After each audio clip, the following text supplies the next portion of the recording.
Coucou tout le monde, je suis ravie de vous retrouver aujourd'hui dans cette vidéo. J'espère que vous allez bien. J'avais envie de vous parler des médicaments que j'ai croisés en tant qu'auxiliaire de puériculture. Donc moi j'ai travaillé dans 3 structures différentes, c'est-à-dire en crèche, en maternité et en HAD pédiatrique. Donc le plus où j'ai vu de médicaments bien sûr c'est en HAD pédiatrique. Donc je vais vous énoncer les médicaments, je vais vous dire bien sûr à quoi ils servent. Juste avant, je voulais vous dire en tant qu'AP, mon rôle c'était quand il y a des médicaments qui sont mis en place à domicile, c'est d'éduquer les parents, c'est-à-dire de leur expliquer les doses à donner à l'enfant, combien de fois par jour il faut leur donner. Il faut aussi surveiller s'ils le donnent jusqu'à la date indiquée, donc c'est-à-dire pas arrêter avant la fin du traitement, mais aussi ne pas donner au-delà de la date du traitement. Donc c'est parti pour que je vous parle des médicaments. Nous avons le Doliprane, il existe en sirop ou en suppositoire. Il sert à baisser la fièvre et à soulager l'enfant. Les parents peuvent parfois s'en servir pour les poussées dentaires. La Fongisone, solution buvable, traitement contre le muguet, c'est une infection de la bouche. Vous avez un dépôt blanc sur la langue, sur le palais et parois des joues. C'est un traitement généralement qui dure 15 jours. La mycostatine, c'est le même principe que la Fongisone, mais c'est plus fort. La ventoline, utilisée pour les crises d'asthme ou les bronchiolites, soit avec une chambre d'inhalation ou avec un nébuliseur. Inexium, solution buvable, prescrit en cas de reflux gastro-œsophagien. La budésonide, traitement pour asthme sévère.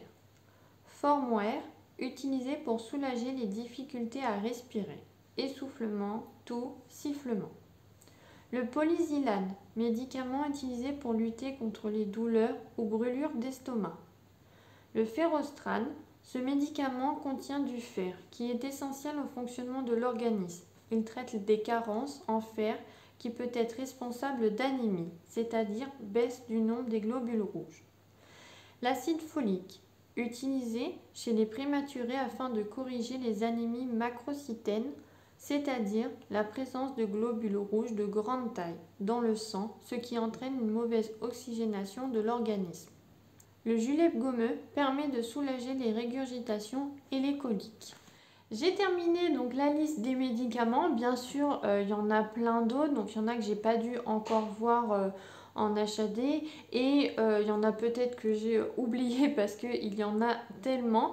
Donc, bien sûr, si vous avez des questions sur ces médicaments, vous pouvez bien sûr me poser celles-ci en commentaire. J'y répondrai. Ces médicaments-là sont mis en place par un pédiatre. Donc, c'est lui qui juge si l'enfant en a besoin ou non. Bien sûr, c'est toujours les parents qui connaissent mieux leur enfant, donc c'est eux qui peuvent nous dire voilà, notre enfant on trouve qu'il régurgite beaucoup, notre enfant est douloureux à tel endroit, qu'est-ce que vous pouvez nous proposer? Donc nous en équipe bien sûr à chaque fois on prend en compte la douleur, on essaye de trouver des solutions, on essaye bien sûr de mettre en place le moins possible de médicaments parce que c'est pas toujours bon, si on peut éviter de donner un médicament, c'est toujours mieux. Mais après, voilà, si l'enfant est douloureux, on va mettre en place quelque chose. On ne va pas le laisser souffrir. Je voulais vous dire que je prévois de vous faire une vidéo également avec le matériel que j'ai rencontré. Donc là, je vous en ai parlé de deux, donc notamment la chambre d'inhalation et le nébuliseur. Donc je vous en dirai un petit peu plus dans la prochaine vidéo. J'espère que celle-ci, en tout cas, vous a plu. Je vous fais de gros bisous et à bientôt. Salut!